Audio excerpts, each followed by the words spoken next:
مگر وہ کمزور اور عمر رسیدہ بزرگ حضرت مفتی اعظم کے چہرے کا وہ جمال کہ سب کی نگاہیں اسی کی طرف ہیں، تمام اہل محفل کی نظروں کا مرکز اس کا چہرہ بنا ہوا ہے۔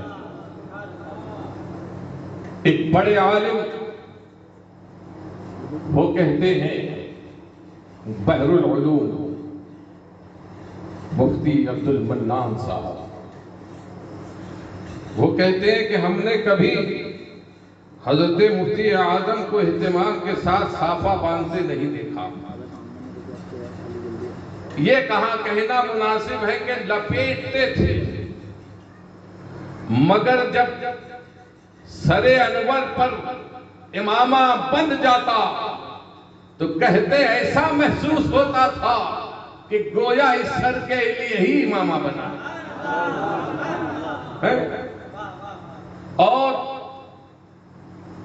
وہ بہت سادہ رہتے تھے، بالکل سادہ ڈریس، اور کہتے تھے مجھے جو ہے زیادہ تڑک بھڑک اور قیمتی لباس پہننے والے علماء سے بھی شکایت ہوتی، لیکن میں بڑے ناموں کی وجہ سے ان سے کچھ کہتا نہیں تھا، مگر مفتی اعظم کے لباس کو میں نے اس سے مستثنا رکھا، اس لیے کہ جب میں دیکھتا کہ وہ لباس اس بوڑھے پر، اس کمزور پر ایسا پھب رہا ہے تو جس کے جسم پر لباس اتنا اچھا معلوم ہو تو اس کو اچھا لباس پہننا ہی چاہیے۔ پھر کہتے ہیں واللہ العظیم کہ میں نے ایسا جامع زیب انسان اور جامع زیب اور اتنے عمر کی طویل عمر میں کوئی دوسرا دیکھا ہی نہیں۔ تو حضرت مفتی اعظم رضی اللہ تعالیٰ عنہ جن کے عرس کی تقریب میں آج ہم شریک ہیں، اللہ تعالیٰ ان کے فیوز و برکات سے ہمیں مالا مال فرمائے۔ آمین آمین۔ ان کی سیرت بھی اچھی تھی، اور کیسی سیرت، نہ جانے کتنوں کو انہوں نے راہ حق کا پتہ دے دیا، نہ جانے کتنوں کو گمراہی سے بچا لیا، نہ جانے کتنے بے ایمانوں نے ان کو دیکھ کر کلمہ پڑھ لیا۔ ایسی ستھری زندگی، ایسی پاکیزہ زندگی حضرت مفتی اعظم رضی اللہ تعالیٰ عنہ کو اللہ نے عطا کی تھی۔ حضرت قمر الزمان اعظمی، مولانا قمر الزمان اعظمی کہتے ہیں کہ ہمارے ان کے رشتے کے چچا یا پتہ نہیں حقیقی چچا وہ کہیں مرید ہو گئے، اور وہ جو تھا مولوی جس کے سے مرید ہوئے وہ بد عقیدہ تھا، وہابی تھا، سب سمجھا رہے ہیں، منا رہے ہیں، مگر مانتا نہیں ہے۔ کہتے ہم لوگوں کو فکر ہوئی کہ اب عمر کی آخری منزل میں ہے، بیمار ہے، کہیں انتقال ہو گیا تو نماز جنازہ کا بھی مسئلہ ہو جائے گا۔ سب منا رہے ہیں مگر ماننے کو تیار نہیں۔ ایک دن ایسا ہوا کہ صبح میں اٹھے تو کہتے ہیں بلایا گھر والوں کو، تم آؤ، فلاں آؤ، فلاں آؤ۔ پھر ان سے کہا مولوی قمر الزمان، میں نے رات تمہارے پیر و مرشد کو خواب میں دیکھا ہے، اور وہ کہہ رہے ہیں کہ تم توبہ کر لو، توبہ کا دروازہ ابھی کھلا ہوا ہے، تم توبہ کر لو، توبہ کر لو، یہ مجھ سے بار بار وہ کہہ رہے ہیں۔ تو میں چاہتا ہوں کہ تم، ہاں تو انہوں نے کہا کہ اگر ایسا ہے اور بات آپ کے سمجھ میں آ رہی ہے تو آپ کو توبہ کر بھی لینا چاہیے. ہم لوگ بھی آپ کی نماز جنازہ میں شریک ہو جائیں گے ورنہ ہمارے لیے مشکل ہوگا. تو کہا جہاں تمہارے پیر صاحب ہو مجھے لے چلو. تو وہ کہتے کہ میں نے فون لگایا بریلی شریف تو پتہ چلا کہ حضرت کہیں اور اعظم گڑھ کی طرف کہیں تشریف لے گئے. پتہ کیا پھر سوچنے لگے تو معلوم ہوا کہ قریب ہی کسی گاؤں میں حضرت تشریف رکھا.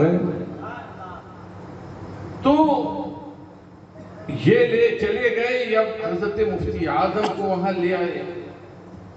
کہا میں دیکھوں گا کہ اگر وہی چہرہ ہے تو میں ضرور توبہ کر لوں گا.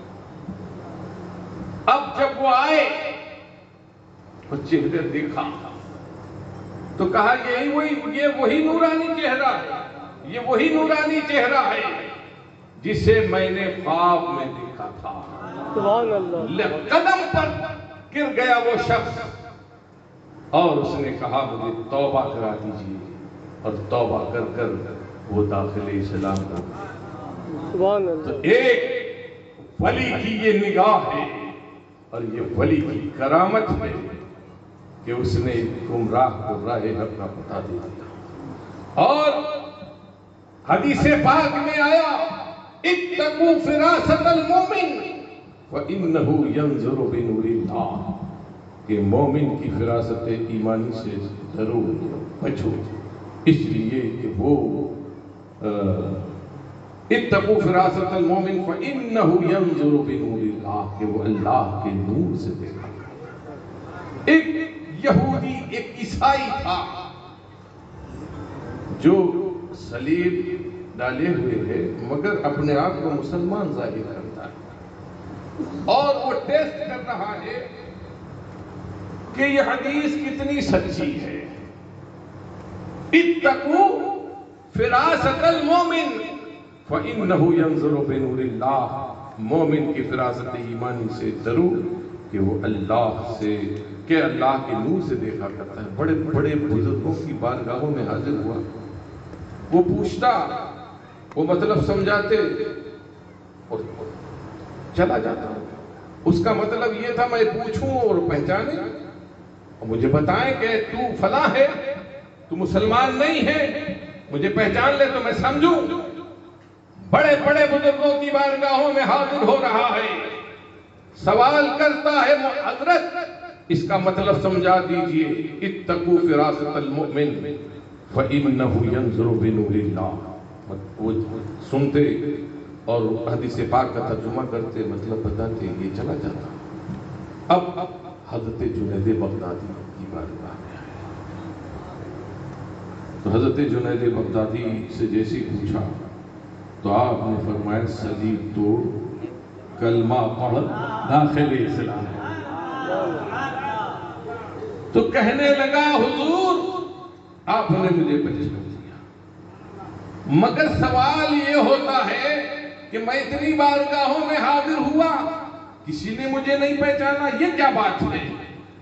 تو آپ نے ارشاد فرمایا بے وقوف سب نے تجھے پہچانا, مگر بات یہ ہے کہ تیرا ایمان میرے ہاتھوں پر تھا, اس لیے میں نے تجھ پر ظاہر کیا اور تو کلمہ پڑھ کر داخل اسلام ہو گیا. تو عزیزان گرامی, یہ اللہ والوں کی برکتیں ہیں اور ان کی نگاہوں میں یہ وسعت اللہ نے دی ہے.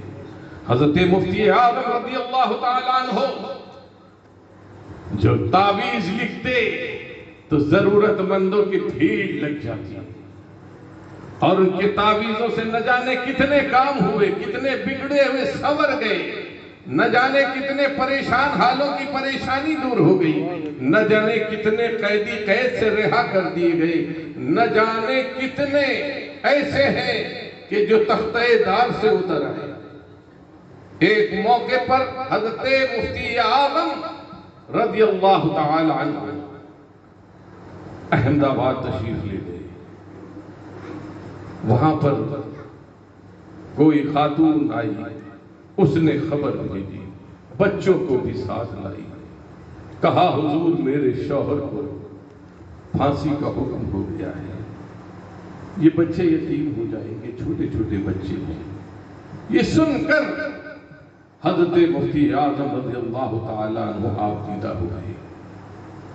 وہ آج کے پیر صاحب نہیں تھے جن کو کوئی مطلب ہی نہیں، ان کی نگاہ کہیں اور ہوتی ہے۔ وہ نہیں دیکھتے کہ اس کے قدم کہاں جا رہے ہیں، سونے کی انگوٹھی پہنے، کانوں میں بالیاں پہنے، زلفیں بڑھائے ہوئے، شریعت کی مخالفت کر رہا ہے، مگر سیٹھ صاحب ہے، دولت مند ہے، تو اب پیر صاحب کی ہمت نہیں ہے کہ اس کو روکے ٹوکے، اس کی آخرت کو سنوارے، بلکہ وہ اس کی دولت سے اپنی زندگی سنوار رہا ہے۔ اللہ تعالی ایسوں سے ہمیں محفوظ و معمون فرمائے۔ تو حضرت مفتی اعظم رضی اللہ تعالیٰ عنہ آپ دیدہ ہو گئے، اور آپ نے قلم اٹھایا، تعویذ لکھا اور اس خاتون کے پاس بھجوا دیا۔ وہ کہنے لگی حضور اب کیا ہوگا، پرسوں تو پھانسی ہے۔ کہا اللہ قادر مطلق ہے، میں نے جو تجھے لکھ کر دیا ہے اسی کا نام ہے، جا پھانسی نہیں ہوگی۔ سبحان اللہ۔ اب وہ عورت دوڑی دوڑی جیل پہنچی، تعویذ دیا۔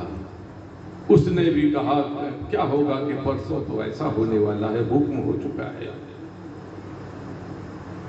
مگر اس نے کہا دیا ہے ایک بزرگ نے، تم پہن لو۔ اس نے بسم اللہ کہہ کر پہن لیا۔ اب وہ وقت آیا، تختِ دار پر لے جایا گیا، اس کا ڈریس چینج کیا گیا، مگر تعویذ کسی کو نظر نہ آیا۔ یہ اللہ کی قدرت ہے، اللہ نے نظروں کو اندھا کر دیا، کسی نے نہیں دیکھا۔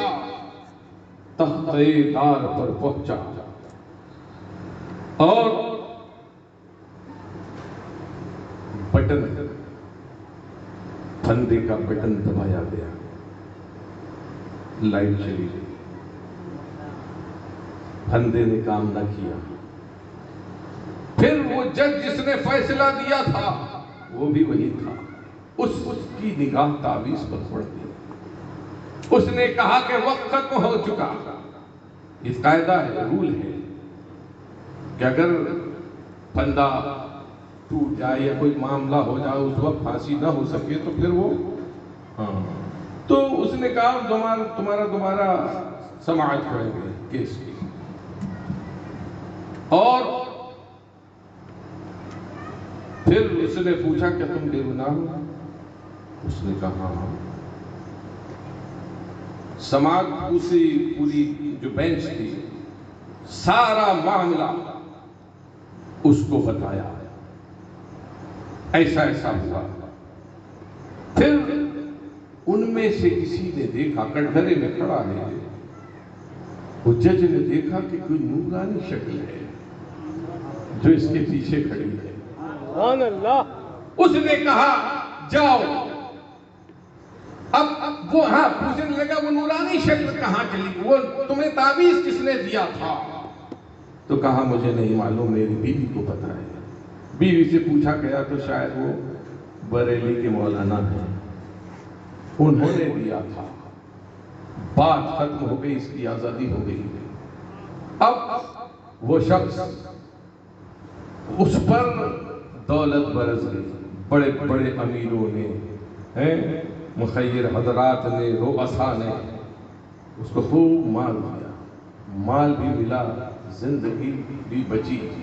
اب اس کے دل میں حضرت مفتی اعظم کی عقیدت و محبت پیدا ہوئی۔ اس نے تلاش کیا، پتہ کیا، پتہ چلا بریلی آیا تو پتہ چلا وہ وقت نہیں تھا ایسا کہ اتنے آسانی سے رابطہ ہو جائے، فون سے رابطہ ہو جائے۔ تو اس نے پتہ کیا، بریلی آیا، بریلی میں معلوم ہوا کہ الہ آباد میں، الہ آباد پہنچا تو کہا بامبے چلے گئے۔ وہاں جا کر ملاقات ہوئی اور وہ حضرت مفتی اعظم کے دامن سے وابستہ ہوا۔ تو حضرت میرے دوستو، حضرت مفتی اعظم رضی اللہ تعالی عنہ کا ایسا کمال تھا۔ ایک جب اسٹیج پر ہوتے، ممبر پر ہوتے، پوری ذمہ داری نبھاتے، کوئی خطا ہوتی تو چوکتے نہیں تھے، کسی کی رعایت نہیں کرتے تھے۔ بریلی کا مسئلہ ہے ذخیرہ محلہ، اس میں کوئی شیخ الحدیث، کوئی عالم تقریر کر رہے ہیں اور کاف ہا یا عین صاد اس روایت کو بیان کر رہے ہیں کہ حضرت جبرائیل امین بارگاہ رسالت میں آئے اور عرض کیا کاف، سرکار نے فرمایا فہمتو، میں نے سمجھا، ہاں فہمتو، میں نے سمجھا، یا فہمتو، میں نے سمجھا، عین فہمتو، میں نے سمجھا۔ حضرت جبرائیل نے عرض کیا حضور محب اور محبوب کی بات ہے، محب نے کہا، محبوب نے سمجھا، مگر جبرائیل نے تو خاک نہ سمجھا۔ بات زور خوب زبان پیس کر بولی گئی تھی، زور دے کر بولی گئی تھی، مجمع خوش ہو گیا، نعرہ بلند کر دیا۔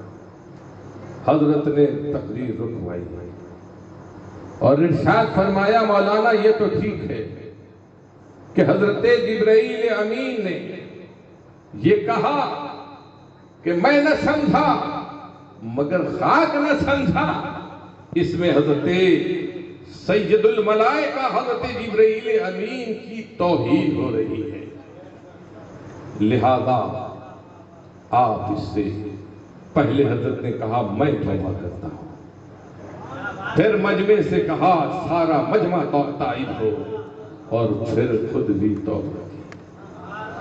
یہ کردار تھا حضرت مفتی اعظم رضی اللہ تعالیٰ عنہ کا۔ مسجد آج ہماری یہ کیسی محترم جگہ ہے، یہ کیسا پاکیزہ مقام ہے۔ وہ ظالم جنہوں نے کووڈ کے موقع پر کووڈ سینٹر بنایا مسجد کو، ان کے لیے مسجد ہی رہ گئی تھی، ان کے ہوٹل کہاں گئے تھے، ان کی سرائے کہاں گئی تھی، ان کے مکانات کہاں تھے، ان کے شادی ہال کہاں تھے، ان کے مدرسے کہاں تھے۔ یہ توہینیں کرتے ہیں اور توحید کا درس دیتے ہیں۔ باتیں بہت ساری ہیں مگر مسجد کی بات کرتا ہوں۔ مسجد بڑا محترم گھر ہے، اس میں بات کرنے کی بھی اجازت نہیں ہے، دنیا کی جائز بات بھی آپ نہیں کر سکتے، صرف ذکر کی اجازت ہے۔ ذکر کرنا چاہیے، ذکر ہی کے لیے ہے، اور دنیا کی بات اللہ کے حبیب نے فرمایا نیکیوں کو ایسے برباد کر دیتی ہے جیسے سوکھی لکڑیوں کو آگ جلا کر خاکستر کر دیتی ہے۔ مگر یہ ظالم، اب ذرا سوچو کہ مسجد میں ناپاک بدبو، جوتوں کے ساتھ، چپلوں کے ساتھ فلمیں دیکھی جا رہی ہیں، واٹس ایپ پہ بیہودہ گفتگو چل رہی ہے، گانے بج رہے ہیں اور ہا ہا چیچی ہو رہا ہے، سب کچھ اذانیں بند، نمازیں بند۔ یہ مسجد ہے؟ مگر آؤ ہمارے بزرگوں سے سنو۔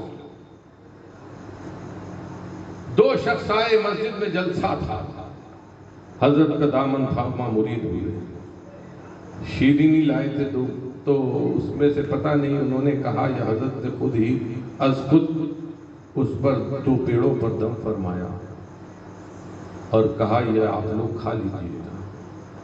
انہوں نے وہیں کھانا شروع کر دیا۔ حضرت نے کہا یہ کیا میں نے کیا،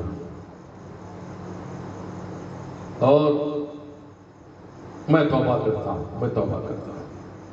ذرا دیکھو احتیاط، کیسا خوف خدا، کہا نہیں تھا کہ کھائیے، یہاں کھا لیجیے، یہ کہا تھا کہ کھا لیجیے گا آپ لوگ۔ انہوں نے وہی کھایا تو خطا انہوں نے کی تھی، مگر حضرت مفتی اعظم کی احتیاط، اپنے آپ کو مجرم جان رہے ہیں اور اس بات پر تائب ہو رہے، توبہ کر رہے ہیں۔ تو عزیزان گرامی، بزرگوں کی یاد منانے کا معاملہ یہ ہے کہ ان کے پیغام کو اپنائیے، ان کے طریقوں کو اپنائیے، ان کے درس کو قبول کیجیے۔ حضرت مفتی اعظم کی زندگی ایسی ستھری زندگی، وہ کسی وہابی نے اگر ہاتھ ملا لیا، کبھی ایک موقع ہو گیا کیسے پہنچ گیا، تو آپ نے کہا لا صاحب اللہ اور ہاتھ دھوئے، تو کیا مسئلہ نہیں معلوم تھا کہ ناپاک تو نہیں ہو گیا؟ یہ درس ہے اظہار نفرت۔ پہلے علماء مسجدیں دھلوایا کرتے تھے، پیر میں کوئی گندگی نہیں ہے، سوکھا جسم ہے اور کوئی گندگی نہیں تو کسی کی جانے سے ناپاک تو نہیں ہوگی، مگر اظہار نفرت کے لیے بتا نہیں گئی۔ مگر آج کیا ہو رہا ہے؟ آج اس پر لڑائی ہوتی ہے کہ بورڈ نہ لگایا جائے۔ وہ بھی تو نماز پڑھنے آئے ہیں، وہ بھی تو کلمہ پڑھتے ہیں۔ میرے دوستو سنو، وہ نماز کیسی پڑھتے ہیں؟ نماز میں اگر رسول اللہ کا خیال آ جائے تو گدھے اور خچر کے خیال میں ڈوب جانے سے بدرجہ بنتا ہے۔ ڈوب جانے سے کیا مانا؟ کوئی دوسرا خیال نہ رہے، صرف ایک خیال گدھے اور خچر کے خیال میں ڈوبا رہے۔ اب کسی نے پوچھا ایسا کیسے کہہ رہے ہو؟ تو کہا کہ آپ اللہ کی بندگی کر رہے ہیں۔ میاں اللہ کی بندگی کر رہا ہو، غیر اللہ کا خیال نہیں آنا چاہیے۔ بات اب تعلیم تو ہے نہیں، بہت گیا، بات سچی ہے، صحیح ہے، غیر اللہ کا خیال نہیں آنا چاہیے، مگر اتنا غور نہیں کیا کہ کتنے خیالات آتے ہیں۔ موٹر سائیکل کا خیال، گاڑی کا خیال، گھر کا خیال، دکان کا خیال، بیوی کا خیال، بچوں کا خیال، بچہ ایڈمٹ ہے تو اس کی طرف توجہ، ہاسپٹل کی طرف توجہ۔ اب ہاسپٹل میں حساب دینا ہے، پیمنٹ کرنا ہے، اس کا خیال، نہ جانے کتنے خیالات۔ آپ خود جانتے ہیں، نماز پڑھتے ہیں، کتنے خیالات آتے جاتے ہیں، مگر کوئی اس پر کوئی تبصرہ نہیں ہے۔ ظالم کہہ یہ رہا ہے کہ اگر رسول اللہ کا خیال آ جائے تو گدھے اور خچر کے خیال میں ڈوب جانے سے بدرجہ بدتر۔ مگر وہ نماز کیسی کہ جس میں رسول اللہ کا خیال نہ آئے؟ وہ نماز تو مکمل ہی نہ ہوگی جس میں رسول اللہ کا خیال نہ آئے۔ وہ نماز منہ سے مار دی جائے گی۔ اس لیے التحیات پڑھتے ہیں نا، پڑھنا ہے، واجب ہے، پوری التحیات کا پڑھنا یہ واجب ہے نماز۔ اب جب التحیات پڑھیں گے تو کیا کہیں گے؟ السلام علیکہ ایھا النبی۔ صرف خیال نہیں بلکہ نبی کو پکاریں گے بھی اور نبی پر سلام بھی بھیجیں گے، اور دو درود شریف، اللہم صلی علی محمد وآل محمد، نبی پر بھی درود اور نبی کی آل پر بھی درود۔ پھر دوسرا اللہم بارک علی محمد وآل محمد۔ پھر یہ بھی کہتے ہیں تحیات میں السلام علیکہ ایھا النبی وعلی عباد اللہ الصالحین، اور اللہ کے تمام صالح بندوں پر۔ ذرا بتائیے یہ کون سی نماز، یہ کہاں لے جا رہے ہیں، یہ کون سا دین سکھا رہے ہیں؟ یہ اسلام تو نہیں ہے۔ ہم قرآن کا ادب کرتے ہیں، اور جو قرآن کا ادب نہ کرے اسے بے ایمان جانتے ہیں۔ اب قرآن کا ادب یہ کرتے ہیں کہ نہیں کرتے؟ کسی مسلمان کا کلیجہ نہیں ہے کہ قرآن کی بے ادبی کرے۔ قرآن کو تکیہ بنانا یہ بے ادبی ہے، یہ ادب ہے، تعظیم ہے یا توہین ہے؟ زمین پر ڈالنا اور ناپاک سر اس پر اپنا رکھ کر لیٹ جانا، یہ قرآن کی توہین ہے۔ قرآن کو یوں اچھالنا یہ قرآن کی توہین ہے۔ تو سوچئے سمجھئے، یہ اسلام دشمن طاقتیں، ان کے پیچھے ہے کوئی اور جو بڑی مکاری سے، بڑی شرارت سے آپ کو تعلیمات اسلامی سے دور لے جا رہے ہیں۔ نماز برباد، وضو کا طریقہ، نئے نئے طریقے ایجاد ہو رہے ہیں۔ کوئی جوتے پہ پالش کر رہا ہے اور پیر دھل گیا، کوئی آج کل وہ اسپرے بتا دیا کہ اس سے چہرہ دھو لو، ہاتھ دھو لو بیٹھے بیٹھے مسجد نبوی میں۔ میں نے دیکھا کہ عید کے دن رات سے گھس جاتے ہیں۔ میں نے کہا یا اللہ یہ کون سا وضو ہے، کیسے سنبھالتے ہیں؟ تو عجیب معاملہ ہے، اور آپ ہیں کہ سمجھتے ہیں۔ اللہ سمجھیوں کو سمجھ عطا فرمائے۔ آمین۔ یہ ساری تباہی آج جو ہم دیکھ رہے ہیں، یہ اسی اللہ کی نافرمانی کا نتیجہ ہے۔ کتنے گھر تباہ ہو گئے رشتہ داریوں کے چکر میں۔ علماء سمجھاتے رہے، علماء درس دیتے رہے، آج بھی سچے علماء بول رہے ہیں، مگر وہی ہے، ہم تو سائل بکرم ہیں، ہم تو مائل بکرم ہیں، کوئی سائل ہی نہیں، راہ دکھلائیں کسے رہ رہے منزل کی۔ اور نماز تو وہ ہے کہ نماز میں آپ کلام نہیں کر سکتے، بات چیت کریں گے نماز رہے گی، باطل ہو جائے گی، فاسد ہو جائے گی۔ نماز میں چلیں گے اجازت نہیں ہے، نماز میں سلام کریں گے اس کی اجازت نہیں ہے، اور نماز میں سلام کا جواب دیں گے کسی کو اجازت نہیں ہے۔ اور اگر کوئی پکارے، ماں پکارے، باپ پکارے، پیر پکارے، کوئی معظم پکارے، کوئی امام پکارے اور چلے جائیں تو جواب دے دیں تو نماز ختم، مگر رسول اللہ پکارے تو اللہ فرما رہا ہے کہ فوراً بارگاہ رسالت میں پہنچ جاؤ۔ وہ آیت کریمہ میرے ذہن سے نکل رہی ہے کہ، اور میں حافظ صاحب ہوں تو جب اللہ اور رسول پکارے تو فوراً یا ایھا الذین آمنوا استجیبوا للہ وللرسول اذا دعاکم، اے ایمان والو جب تمہیں اللہ اور رسول پکارے تو فوراً حاضر ہو جاؤ۔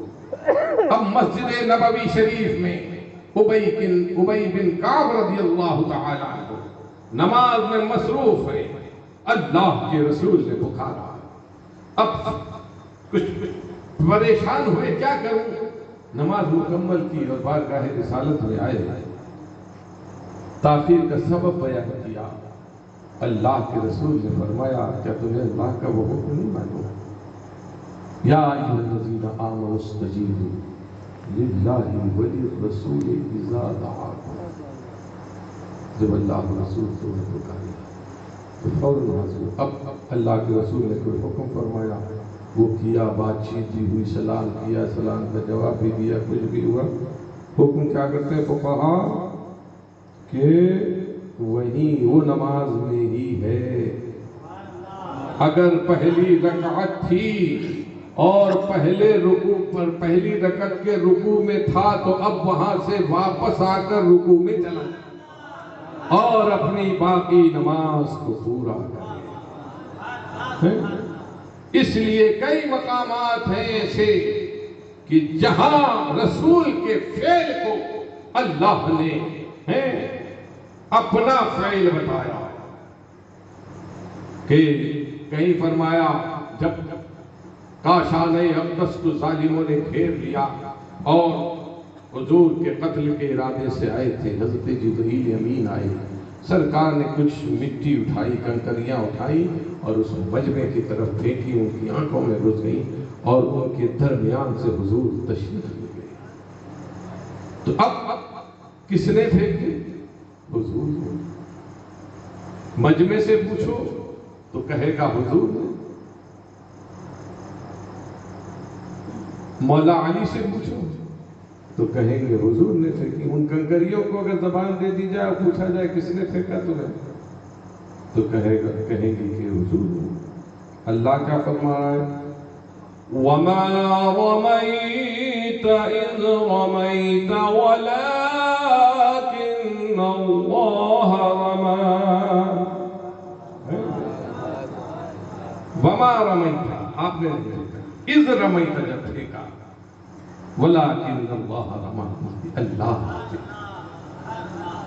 تو ذرا سوچو، پتہ یہ چلا کہ نبی کی پکار اللہ کی پکار ہے، نبی کا حکم اللہ کا حکم ہے، نبی کی خوشنودی اللہ کی خوشنودی ہے، اور نبی کی رضا اللہ کی رضا ہے، اور نبی محترم و معظم ہی سے واسطہ پڑھنا ہے جو یہ کہتے ہیں کہ نبی کے چاہے سے کچھ نہیں ہوتا، ہمارا ان سے کوئی واسطہ نہیں ہے۔ واسطہ رکھو گے تو پریشانی میں پڑو گے، یہاں بھی وہاں بھی، اس لیے کہ یہاں بھی نبی سے وابستگی ہے اور وہاں بھی نبی ہی سے واسطہ پڑے گا۔ جو یہاں کہتا ہے، یہاں تو بول رہے ہیں کہ غیر اللہ سے نہ مانگو، شرک ہے، نبی سے مانگنے کو کہتے ہیں کہ شرک ہے، مگر جو یہ شرک بتا رہے ہیں، جس کو کل قیامت کے دن کیا کریں گے، کس کے پاس جائیں گے؟ حضرت آدم علیہ السلام کے پاس۔ کیا حضرت آدم خدا ہے؟ غیر اللہ ہی تو ہے۔ تو جب دنیا میں شرک ہے تو قیامت کے میدان میں کیسے شرک نہ رہے گا؟ پھر وہ کہیں گے کسی اور کے پاس چلے جاؤ، حضرت نوح علیہ السلام کے پاس آئیں گے، یہ سب گھومیں گے، پیچھے پیچھے یہ بھی ہوں گے ہمارے، تمام انبیاء کرام کی بارگاہوں میں حاضری دیتے ہوئے حضرت عیسیٰ علیہ السلام کے پاس آئیں گے۔ حضرت عیسیٰ فرمائیں گے کہ ہاں، میں تمہیں ایسے کا پتہ بتاتا ہوں جس کے مقدس ہاتھوں میں شفاعت کی ڈور ہے، جو تمہاری شفاعت فرمائیں گے۔ پھر وہ نبی آخر الزماں کا پتہ دیا۔ تو سوال یہ ہوتا ہے کہ جب شرک ہے غیر اللہ سے مانگنا، تو پھر میدان محشر میں یہ شرک کیسے نہیں رہے گا؟ اس لیے اعلیٰ حضرت نے ان کو مشورہ دیا کہ اے نادان، آج لے ان کی پناہ، آج مدد مانگ ان سے، کل نہ مانیں گے قیامت میں اگر مان گئے۔ اور پھر غیر اللہ سے مانگنا جب شرک ہے تو ڈاکٹر سے مدد کیسی، پولیس کی مدد کیسی؟ اس کا جواب دو، پولیس کے پاس جانا کیا درست ہو؟ غیر اللہ۔ استاد پڑھنے کے لیے استاد کی مدد غیر اللہ، مکان بنانے کے لیے معمار کی مدد وہ بھی غیر اللہ، ماں سے روٹی مانگنا وہ بھی غیر اللہ، باپ سے پیسہ مانگنا، باپ دکان بنا دو، ابا جان ایسا کر دو ویسا کر دو، یہ سب شرک ہے تمہارے فتوے کے مطابق۔ مگر ہمارا فتویٰ یہ ہے کہ اللہ والوں سے مانگنا بھی اللہ ہی سے مانگنا ہے، اور ایک نظام ہے، اللہ نے نظام بنا دیا، دینے والا اللہ تعالی، ہم اسی کو سمجھتے ہیں، وہی حقیقی طور پر دینے والا، ہر ایک پتا نہیں ہلتا اس کے حکم کے بغیر، ہمارا عقیدہ تو یہ ہے۔ مگر واسطے اور وسیلے ہیں یہ اللہ والے، ان کے بغیر واسطے کے نہیں ملتا، بے وسیلے خود خدا دے، بے وسیلہ خود خدا دے، یہ ہمارا منہ کہاں؟ یہ مفتی اعظم واسطہ سرکار ہے، بے واسطہ ملتا نہیں، دامن محبوب چھوڑے مانگے خود اللہ سے، ایسے مردک کو خدا سے مدعا ملتا نہیں۔ تو عزیزان گرامی، اب ایسی تقریریں ہوتی نہیں، اس لیے آپ کو کچھ خبر نہیں، اور معاملہ بگڑتا چلا جا رہا ہے، دلدل میں دھستے چلے جا رہے ہیں۔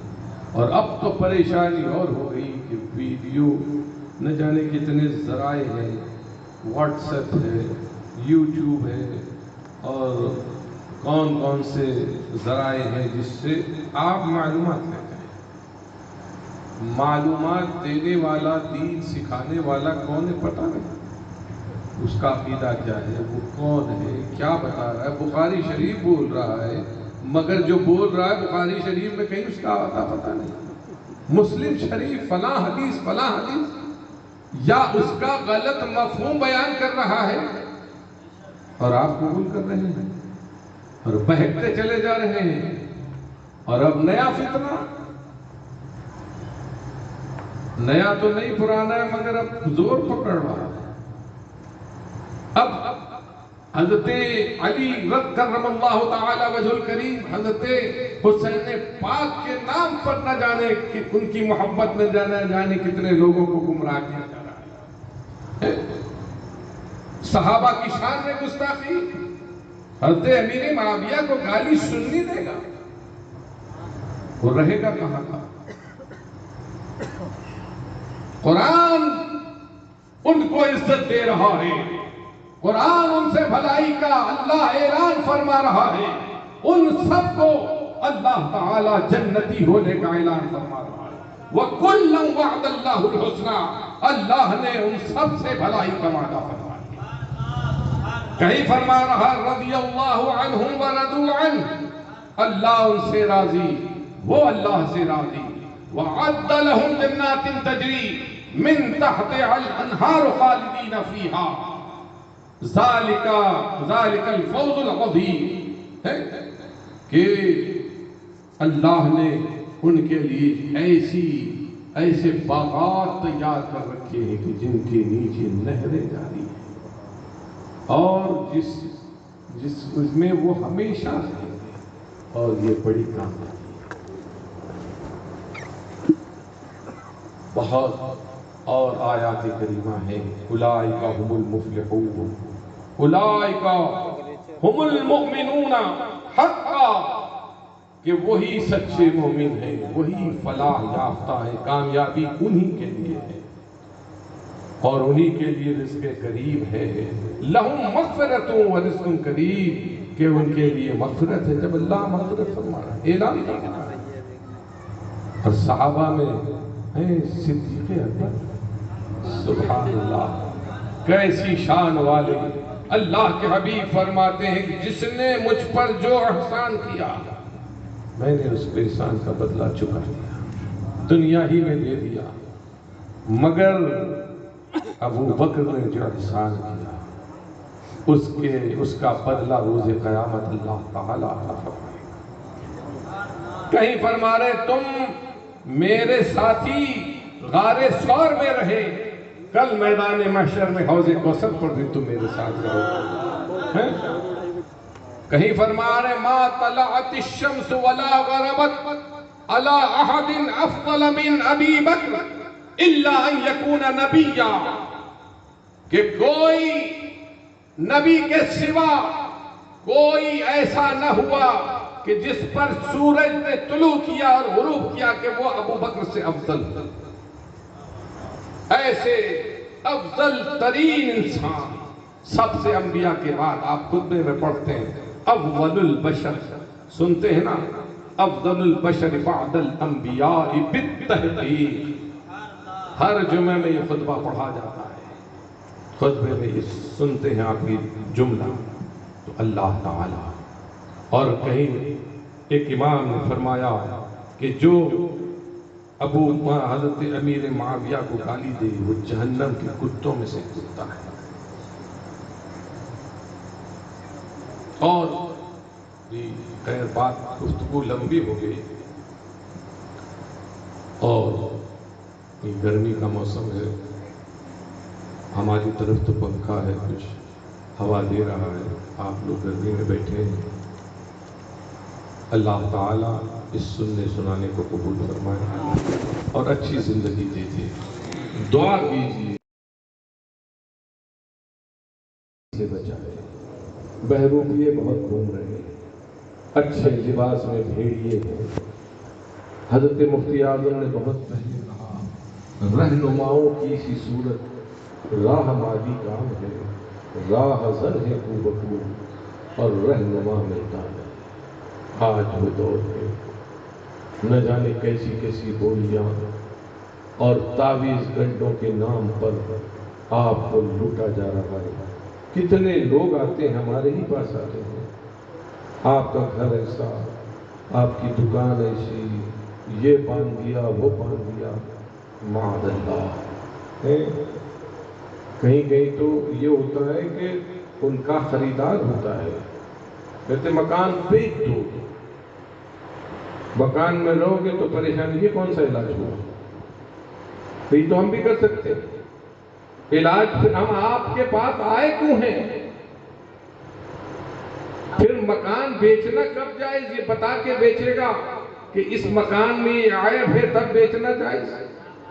دوسرے کو دھوکہ دے گا، دوسرے کو وبال میں ڈالے گا، اس کی اجازت ہے؟ بات تو یہ ہے، تو ایسا ہوتا ہے کہ مکان بیچ دو اور دوسرے سے کہہ دیا اپنے پارٹنر سے کہ یہ مکان خرید لو، ریٹ توڑ کر لو، یہ بیچے گا ہی۔ معاذ اللہ، یہ میں بیان کر رہا تھا، ایک جگہ ایسی بیٹھی مجلس میں شخص رونے لگے، پونا کی بات ہے، آج بیچارہ بھٹک رہا ہے، اس نے مکان بیچ دیا اور اب بیچارہ کرائے پہ، تو کرائے پہ رہ رہا ہے، مکان مالک نے کہا 2 مہینے میں خالی کرو، پھر بھٹک رہا ہے، آٹو چلانے والا، تو کیسا ظلم ہو رہا ہے۔ اللہ تعالی ہمیں سمجھ عطا فرمائے اور اچھے اور برے میں تمیز، بدعقیدگی اور خوش عقیدگی میں تمیز، جائز اور ناجائز میں تمیز، کفر و اسلام میں تمیز کی توفیق عطا فرمائے۔ جو کچھ ہم بیان کریں اسے ہمیں اور سب کو عمل کی توفیق بخشے۔ وما علینا الا البلاغ۔ السلام علیکم ورحمۃ اللہ وبرکاتہ۔